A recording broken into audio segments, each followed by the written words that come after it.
contente de vous retrouver pour ces quelques jours de Transat Jacques Vabre. Comme vous le savez, il y a déjà une vingtaine d'IMOCA qui est arrivé en début de semaine et le week-end dernier. Et alors aujourd'hui, on va faire la continuité. En 24e position, c'est Mailbox, etc. MBE de Conrad Coleman et de Fabio Muzzolini qui est arrivé à Fort-de-France. Derrière eux, 25e, c'est Coup de pouce Clifford Manutention de Manuel Cousin et de Clément Giraud. Derrière eux, c'est New Europe. Alors, c'est des prénoms qui sont scandinaves, donc en fait, je n'ai absolument aucune idée de comment on les prononce.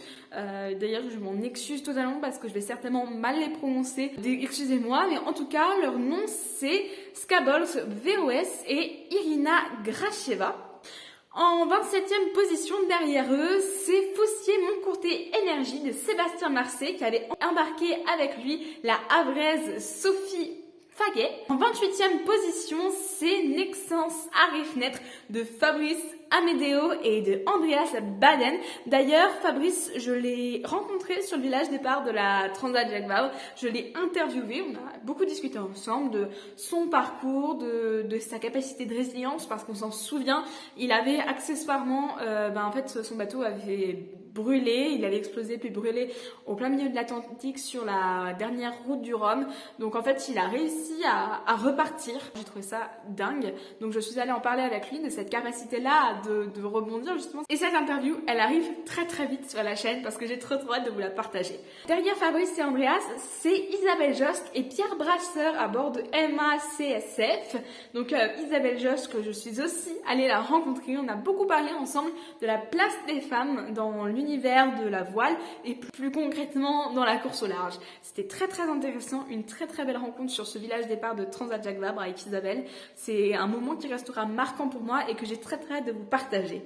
Enfin, derrière Isabelle et Pierre, c'est Antoine Cornic et Jean-Charles Lureau qui arrivent à bord d'Human Immobilier, 30e de cette Transat Jacques Vabre en IMOCA.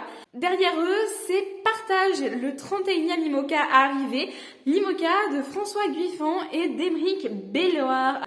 Dietren Group, le 32e IMOCA à franchir cette ligne d'arrivée, eh bien c'est l'IMOCA d'un duo belge. Le duo de Denis Van Weyberg et de Gilles Buckenhout. Pour clore ce peloton d'arrivée IMOCA, c'est le 33e IMOCA Singchain Team Haiku de Jin Kung-soo et de Mike Golding qui a franchi la ligne d'arrivée. Alors, comme vous l'avez remarqué, il ne reste plus qu'un seul IMOCA en course, c'est l'IMOCA Lazare. On s'en souvient qu'ils avaient eu des problèmes très importants suite à un choc avec un OVNI. Dans problème très important, on peut noter le bateau prenait l'eau. Donc ils se sont arrêtés à Lorient pour faire des réparations. Là où beaucoup auraient abandonné, eux ont choisi de réparer et de repartir. Alors évidemment, ils n'ont plus d'adversaires puisque tout le monde est arrivé en Martinique. Cependant, en fait, leur propre adversaire, c'est le temps. Ils font la course contre le temps, histoire d'arriver avant la clôture de la ligne d'arrivée. Voilà, c'est le bateau de Tanguy Le Turquet et de Félix de Navacelle. Et d'ailleurs, je propose qu'on aille prendre un petit peu de leurs nouvelles. Bonjour à tous, joli réveil après une nuit plutôt chaotique dans une zone sans vent. Alors pourquoi chaotique dans une zone sans vent?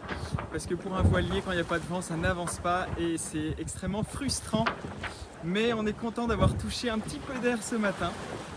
Et on le voit pas beaucoup, mais ça avance et c'est quand même génial.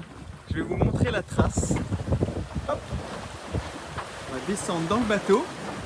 On va retrouver Tanguy qui se lève, qui a bien bossé cette nuit et qui a besoin de repos. C'était une nuit en enfer.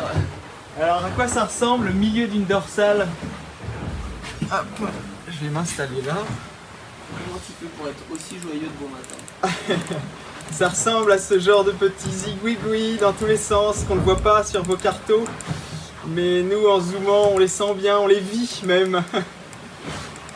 Mais ça va, là on commence à avancer. Et on va reprendre du vent. Ici, avant d'enfin redescendre de nouveau vers la Martinique. On l'espère.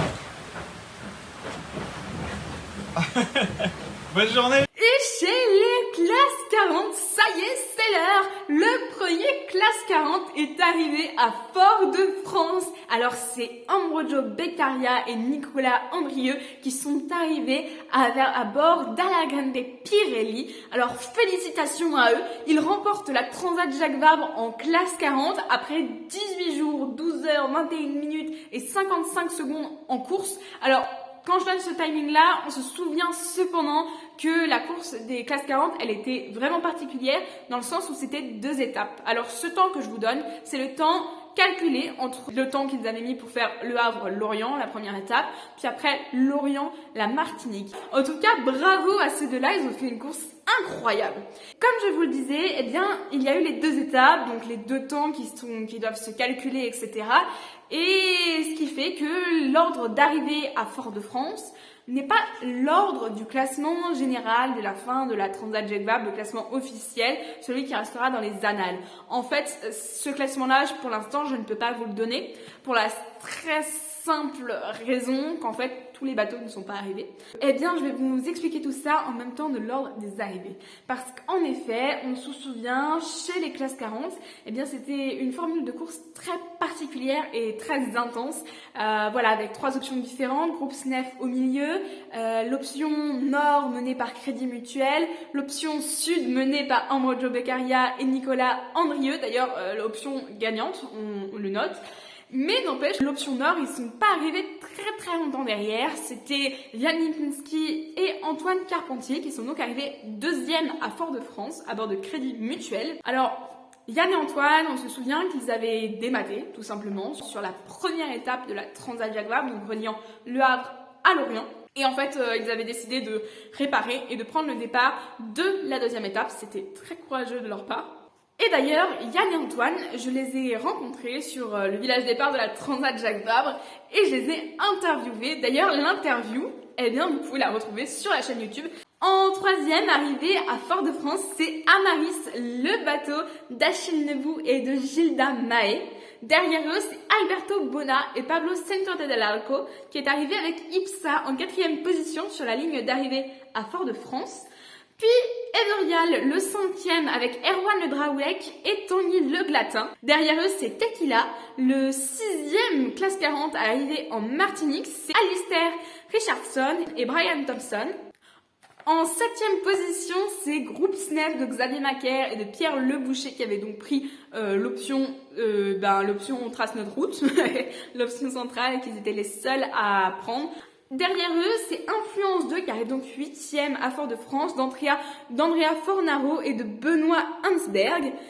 Enfin, c'est Café Joyeux de Nicolas Desté et de Léo Desbiès qui arrive en 9e position à Fort-de-France. D'ailleurs, Nicolas, je l'ai rencontré sur le village départ de la Transat Jacques Vabre. Vous verrez, son parcours par rapport à la course au large et par rapport à Café Joyeux est juste incroyable.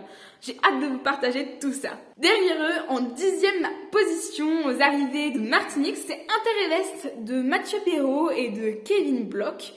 En 11e, c'est Vogue avec un crône de Pierre-Louis Atwell et de Maxime Bensa. Alors, Pierre-Louis, je l'ai aussi rencontré. L'interview avec Pierre-Louis sortira bientôt. Je ne sais pas encore sur quel format. Je tiens quand même à dire quelques mots sur ce projet Vogue avec un crône. Il faut savoir que le skipper Pierre-Louis Atwell est atteint de la maladie de Crohn, qui est une maladie digestive en fait qui touche à l'estomac. Pierre-Louis il a voulu démontrer de par son projet qu'en fait c'est pas parce qu'on est atteint de la maladie de Crohn et que tout le monde te dit que tu pourras rien faire dans ta vie parce que t'es malade quoi, et bien qu'il faut les écouter et au contraire qu'il faut se battre pour ses rêves et que c'est pas une raison pour dire c'est pas possible, c'est pas atteignable pour moi. Derrière eux, c'est Eden Red d'Emmanuel Leroc et de Basile Bourgnon. Je suis d'ailleurs allée rencontrer Basile. On a discuté ensemble un petit peu de ce que ça fait de partir si jeune dans le milieu de la course au large. Après, c'est Sin for Com de Leonard Bug et de Melvin Fink. En 14e position, c'est Project Rescue Ocean d'Axel Tréhin et de Gwenaël Rioux. Alors c'est pareil, Axel, je l'ai rencontré sur le village départ de la Transat. On a beaucoup discuté ensemble du projet qui est soutien avec son bateau, Project Rescue Ocean, qui est donc, comme son nom l'indique, un projet pour sauver les océans avec des collectes de déchets qui sont organisées un petit peu partout dans le monde. C'est une association extraordinaire, je vous invite à aller la découvrir et j'ai très hâte de vous partager cette interview. Derrière eux, c'est Michael Nergui et Ludovic Méchin qui sont arrivés à bord de Centracor en 15e position. En 16e, c'est le duo de Havray, Cédric Château et Guillaume Pirouel qui sont arrivés à bord de Cifrigo Sogestran. Donc félicitations à Cédric et Guillaume qui soutiennent aussi une cause dans leur voile, Imagine for Margot, qui est une association qui s'engage pour la recherche d'un traitement contre les cancers juvéniles qui atteignent les jeunes, les enfants. Et qui aussi me lance des campagnes de sensibilisation pour justement sensibiliser les gens à ces maladies qui franchement sont horribles.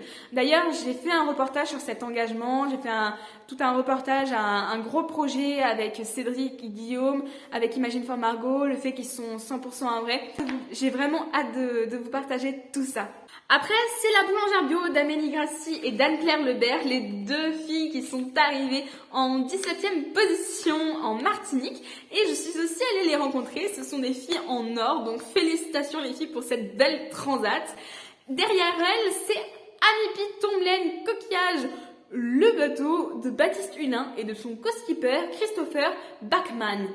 Puis c'est Estelle Grec et Mathieu Jones à bord d'Alternative Sailing Construction du Bellon. Derrière eux, c'est Boisabi 2 de Stéphane Baudin et de Swan Aimeski qui est arrivé. En 21e position, c'est Team Zeiss Recycling, le classe 40 du jeune Timothée Paulet et de Pierrick Letouze.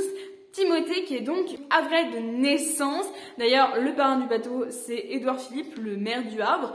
Je l'ai suivi lors de cette journée particulière du baptême du bateau et j'ai hâte de vous partager ça aussi. Je dis ça tout le temps, mais c'est vrai, j'ai tellement hâte de vous partager tout ça et pourtant, c'est un peu compliqué pour moi de tout vous partager. Je m'en mêle un peu les pinceaux des fois. Alors, je préfère prendre un peu le temps et vous les partager bien.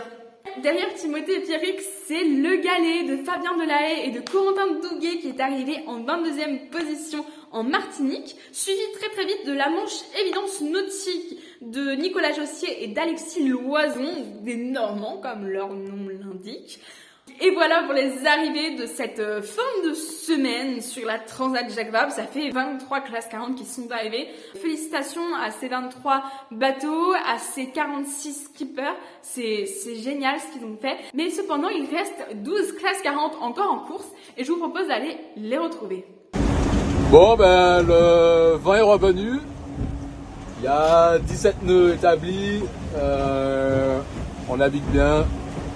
Cap, je sais même plus, au 240. Bon, j'ai mis la tenue de carreau, mais il n'y a rien en dessous.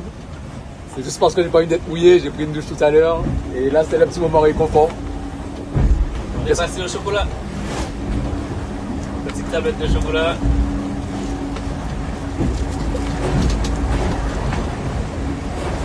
Oh, c'est bon.